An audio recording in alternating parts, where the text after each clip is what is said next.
Hey guys, welcome to another session of Epic 7. So this is my Operator Sigret showcase.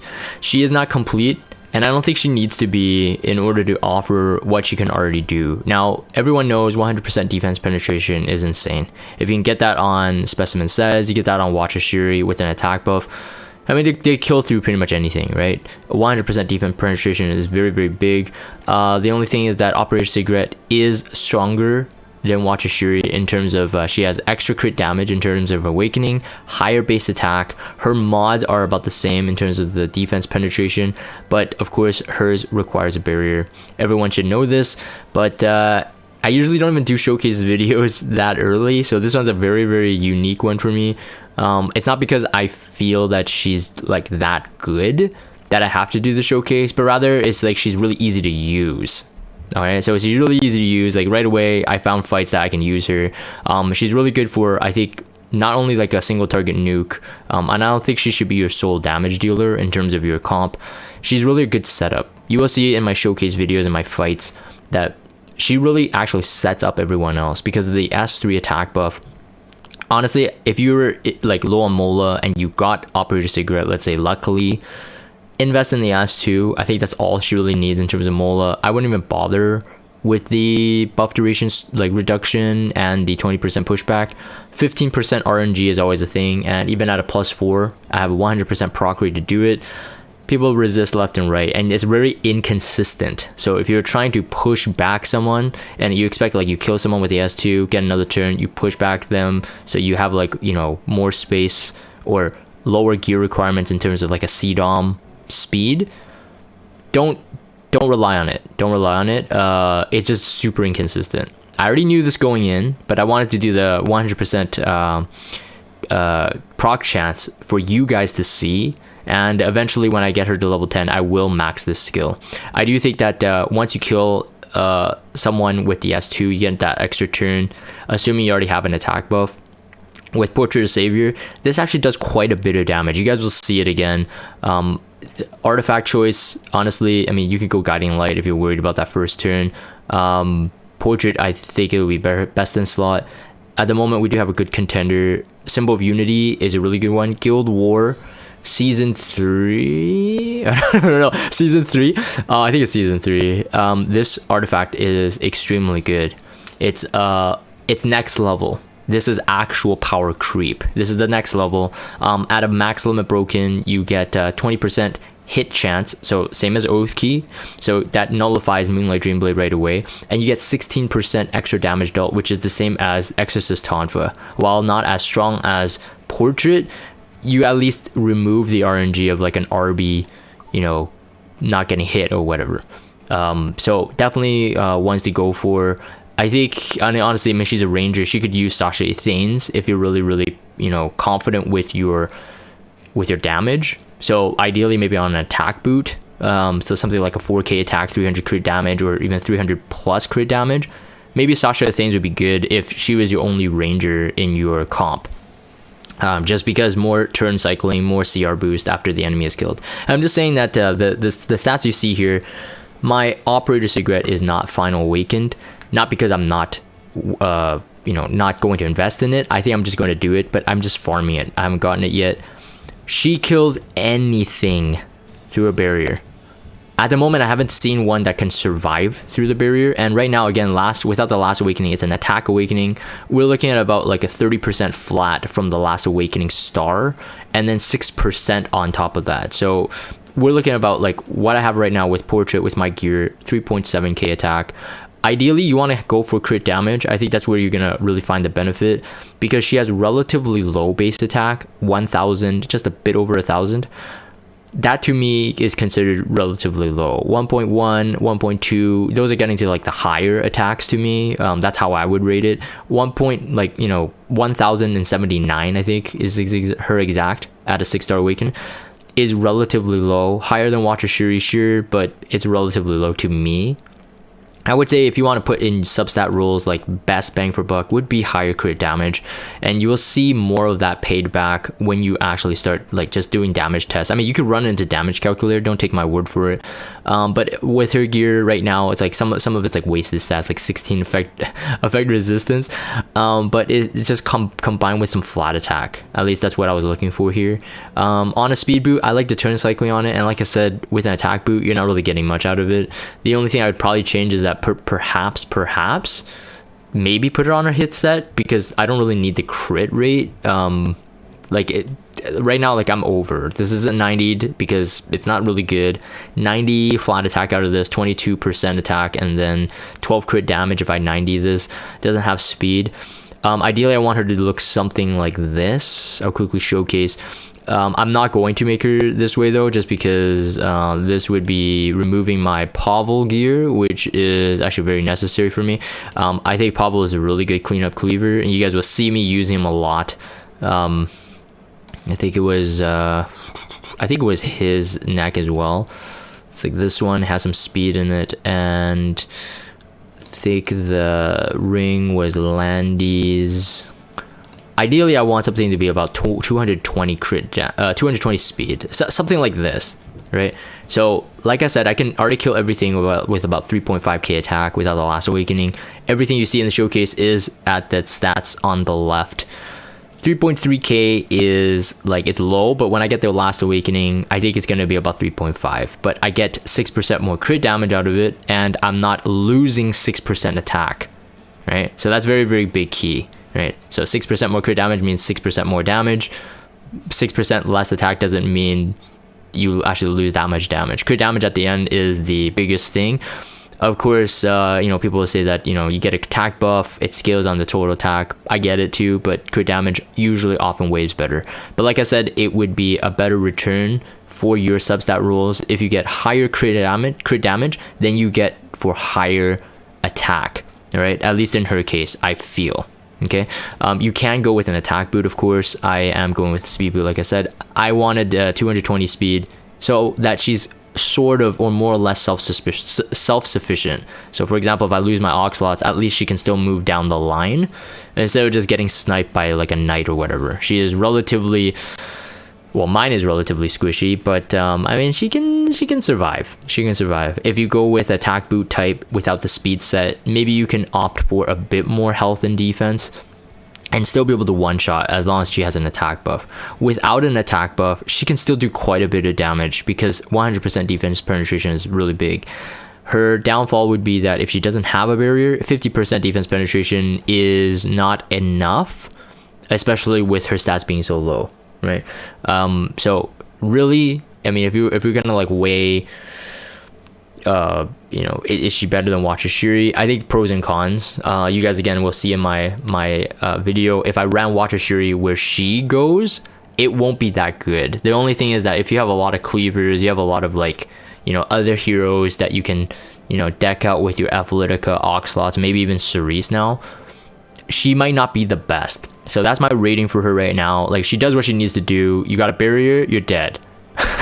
That's pretty much it. On the other side, I'm just gonna make a comment here. A lot of people started thinking about like her Ash 3, because it does like a buff duration reduction. It has a 20% CR pushback, so they think that maybe she needs some effectiveness. I don't think you're gonna get enough effectiveness based on the amount of damage stats you need in order to like knock out a Ruel. And if you have enough effectiveness, let's say you have 50, that's 50% rolls into potential damage stats.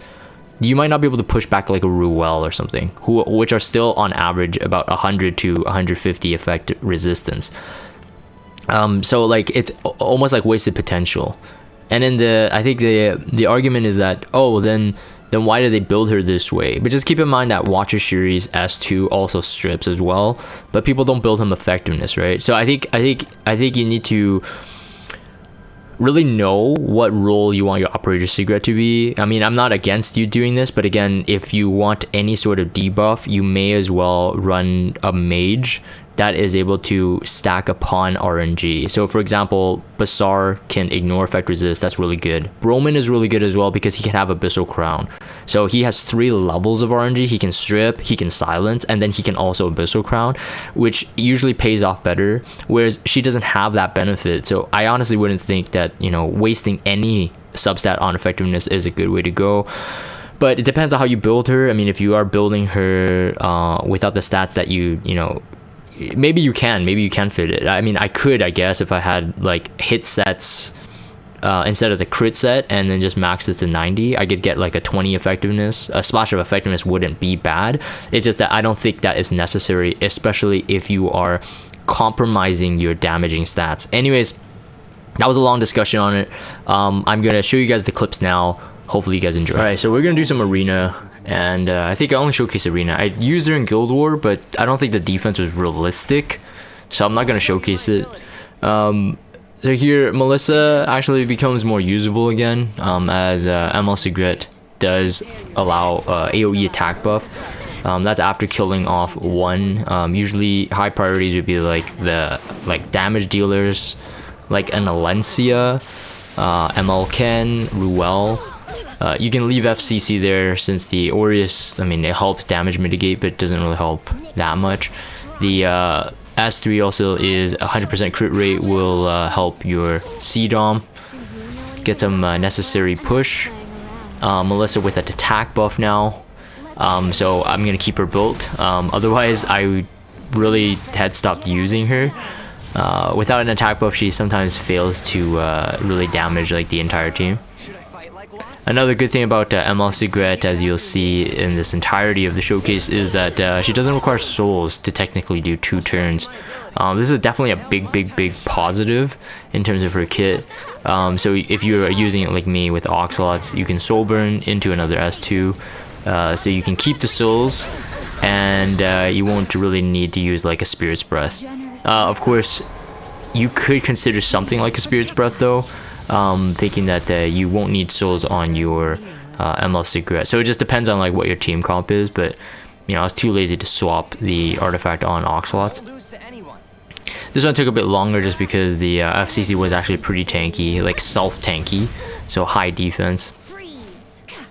FCC would be really good to keep alive as well, just because she does, you know, induce more barrier, but the cooldown on ML Sigret isn't fast.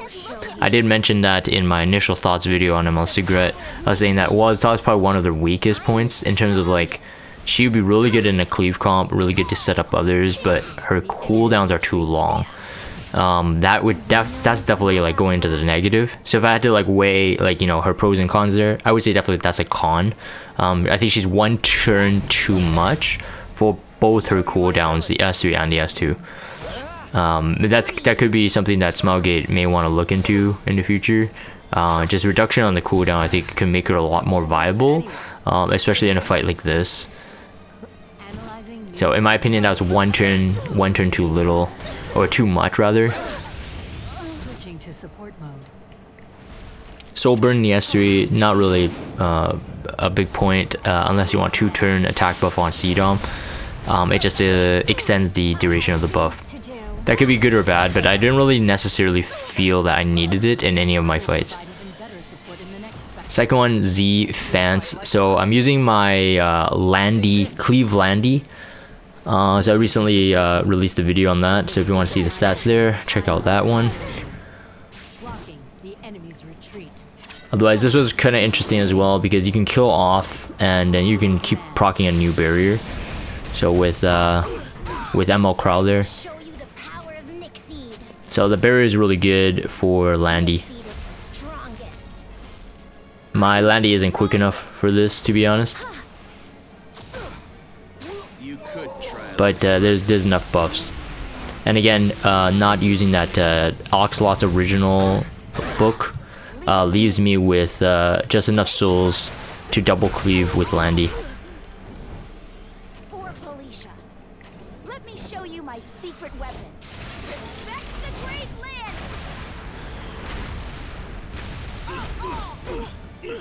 I'll show you my ability. It wasn't necessary to really do this, but could have killed him off anyway. So this one is with Moonlight Dreamblade RB and Charles. Now's my time to shine. Top model Luluka becomes a really good one in this in like this kind of offensive arena comp as well. Just because she can do boost, she can have self-attack buff, although not as necessary with ML Sigret, but you know, the extinction is really nice. The S3 damage here, as I showed in my at the beginning, not fully molded, but that's pretty good damage. You take a look at that. That was actually pretty decent damage. But again, that was with portrait. It's definitely not too shabby. Just enough to cut down RB a bit. If RB was a bruiser type, counter bruiser type, there's a possibility that, you know, he could have pushed back my ML Luluka. My ML Luluka isn't up to speed. No pun intended, but isn't up to speed in terms of like where she needs to be for RTAU, so like 250 speed. She's more like 220 speed but higher damage. But yeah, the push is good here.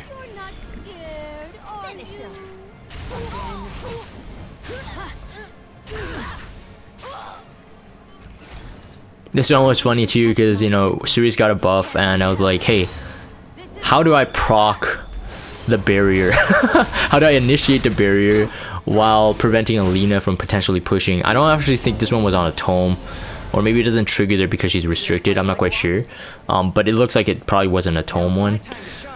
So Cerise with a faster speed than Oxlot's, just to get the barrier so I can get 100% defense penetration. So 39,000, but there's no Aureus here. I don't think there was an Adamant Shield. So still very good damage, but with Adamant Shield Aureus, you know, pretty much within the 30,000 HP realm, someone is dead. Again, the attack buff coming in handy with the C-Dom. Although C-Dom generates like more damage with like the amount of crits happening.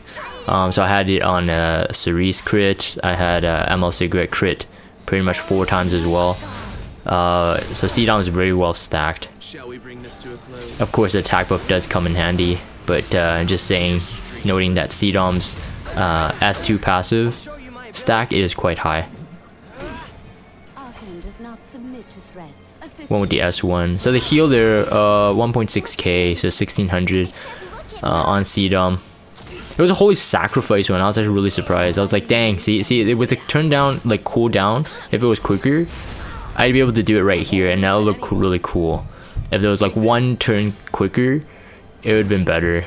In my opinion, Small Gate should really consider it, because like you're not going to get that much cooldown. Like it's not gonna be that crazy. You're not gonna like 2-tap 2 guys with barriers right away. It's just like 1 turn extra. But that was it for that one. It was interesting as well. Sage Ball is definitely hard countered by Oxlot. 29,000. That is with Aureus. You can see the damage is really good. So I mean, you can go higher damage, but I feel that her base attack is so low that putting on a 65 attack boot versus like you know, 45 speed boot, I feel like the speed boot might be a bit better. Just to me, that's just my style. Gets a soul burn with an attack buff, really close to killing. It's just not strong enough. And then again, the S3 from the Sigret, it like just ensures your extinction hero, in this case top model Luluka, will be able to kill the RB. It wasn't a tank RB though. Again, enough souls to burn. So like it's always been the case. I think mage with ranger, always very good for cleave. Now's my time to shine. This one is just showcasing the like SSBs getting like, you know, with the 30% damage reduction. Assuming it was Adamant Shield, I didn't actually notice it. There might have been an Adamant Shield. 22,000 damage on an SSB. Very powerful. The pushback only happened on the FCC. You saw a lot of resist there. So like I said, like if you build effectiveness, you're still gonna get the RNG. I wouldn't bother. Just go for the damage stats or speed or tankiness. I mean, you can go all those routes. So ML Luluka, Melissa, C-Dom. I felt that like with ML Sigret, how she works, it's almost like going with a speed cleave start or opener, but then going with, you know, single target nuke might be better you know, tank busting. At least those were my earlier experiments. I'll show you my ability. So C-Dom, Melissa, they're all single target nukes. With ML Sigret, they're all single target nukes. Still, again, I think this is this might be the last one. I showcased 3 single target nukers. But it is really just how the meta is. I had to do this because the Cerise was too fast. So risks the counter from Charles. Therefore, I was on Guiding Light because it's damage mitigation.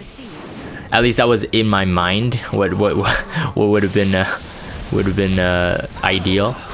So it hit me. It would have killed me still. But he didn't proc his smash.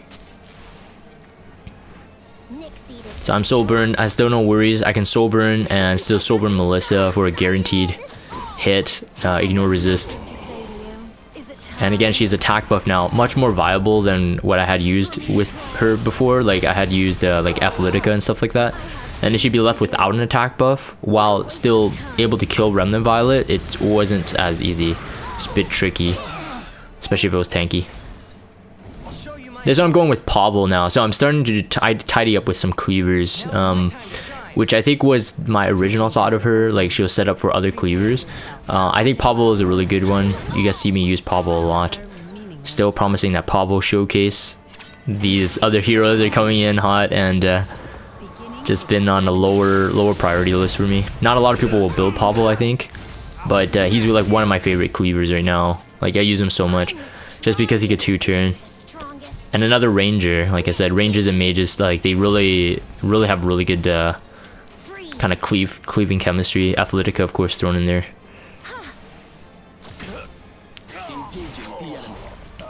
Self attack buff. I didn't want to risk the S1 being too weak. My S1's not molded on Pablo. So again, she's very good at killing one target and setting up for the others. My past, regrets, and hesitations. I'll sever everything with this. I'm so excited. I'll hunt you down. I won't lose to anyone. I'm strong. I will show you the power of Nixie. Yeah, another Pablo one. I'm strong. This one, I ended up using Pablo first. Just because I needed to get the Sidon pushed up. And I needed to proc the barrier. So it went had a double... Kind of had like a double purpose. So just the same exact team, but changed the order. So now that I have a barrier... And see, again, like this is why I think like a higher speed, 220 speed ideally on ML Sigret would be better. Just because like in these comps, you see how that actually becomes more useful. She'll actually get to turn. Now she doesn't have an attack buff, but notice, look at the damage. Look at the damage. Still 26,000. Of course, there is no Aureus, but you know it is what it is, man. It's still not that bad. 26,000 means that even if he was full HP, even with the barrier, I think he would have been dead. On average, I know there are going to be tankier ones, but that's without attack buff, but with portrait. This one was on a portrait. It didn't really matter.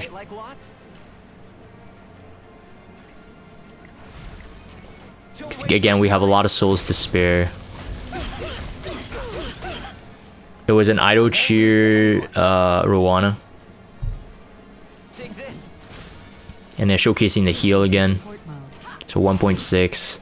So it's a 30% heal based on your total attack. So after an attack buff, based on it's 30% heal.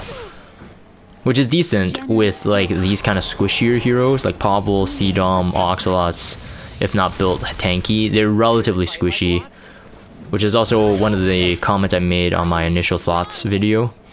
Is that like her heal is nice to have and probably nicer if you had like a tank or a healer left, so you're not gonna get chipped down.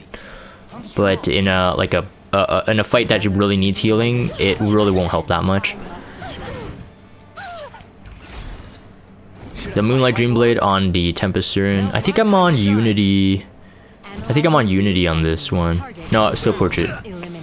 So 28,000 to ML Ken. There was no Aureus on this one. And again, keep in mind, not max awaken. and one of the gears not I-90'd. I will show So there's still a bit of more power I could squeeze out for sure.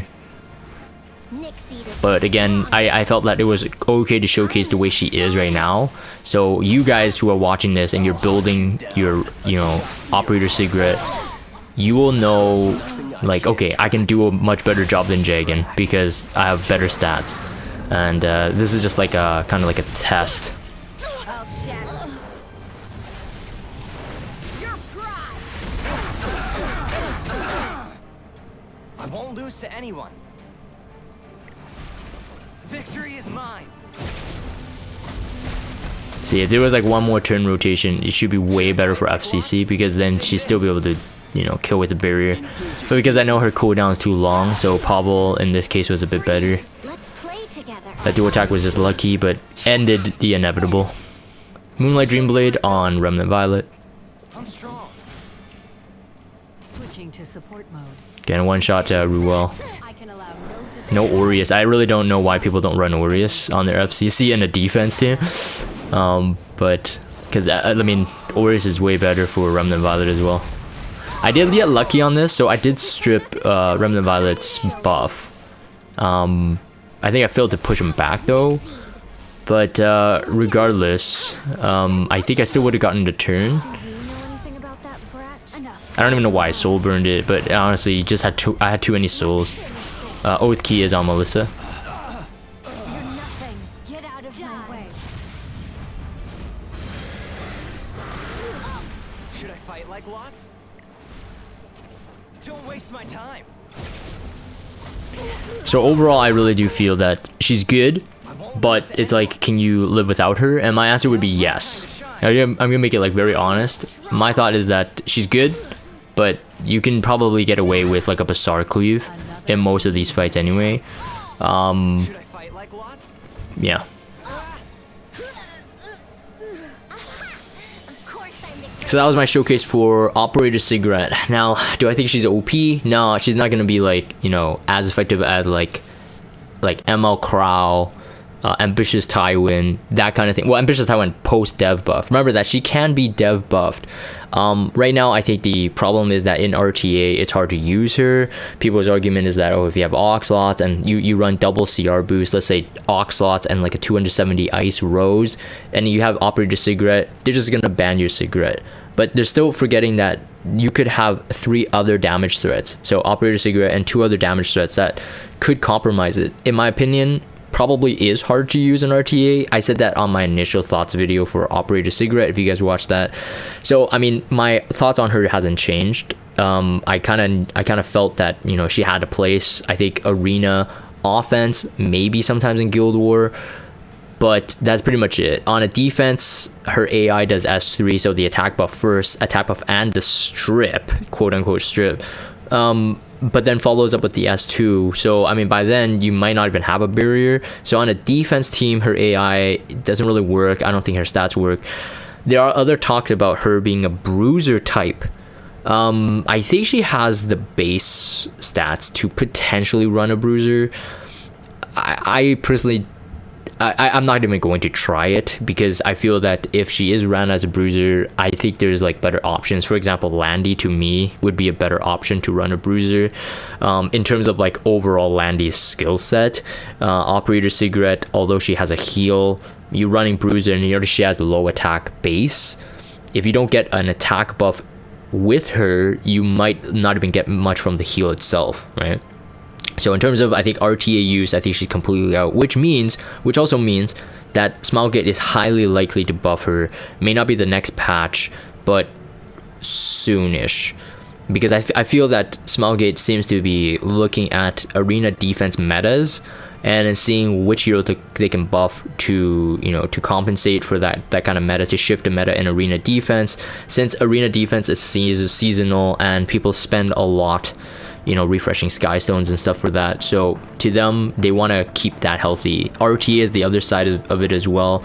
I think the less, you know, they use her in RTA, the higher likelihood that they would get buffed. But you know, I don't work for Smilegate, so I can't do a prediction there, but those are the kind of like the two things that they kind of reveal to us, how they look at heroes, you know, to balance, or which heroes. I feel that she is a one it's up there. So in my opinion, she kind of reminds me of like a Athletica prior to the dev buff, where it's like she can be good, she's just not OP. And I think Athletica's change with like a skill null,